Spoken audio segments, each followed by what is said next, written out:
Well, Storm Team 2 says we are experiencing our first heat wave of the season. Doctors say with the high temperatures bring a risk of dehydration and heat exhaustion.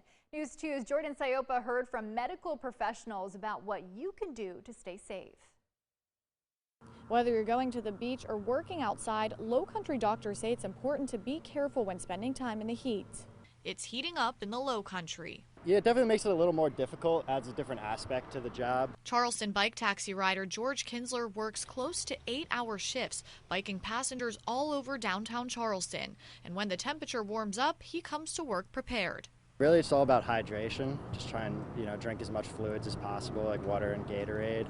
Definitely wear sunblock and try and get in the shade when you can. So you could feel a little bit dizzy, you could feel thirsty. If you're noticing you're not going to the restroom very often, that could happen also. Dr. Kay Durst with Roper St. Francis says those are some of the ways you can tell if you're dehydrated. To avoid this, she says to drink lots of water and even sports drinks like Gatorade.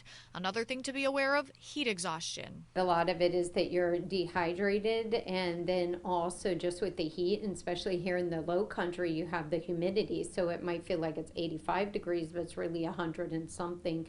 So your body is evaporating different fluids. Signs and symptoms include clamminess, sweating, dizziness, and feeling like you have to pass out. Durst says heat exhaustion doesn't just affect older people, it can happen to people of all ages, so it's best to stay hydrated.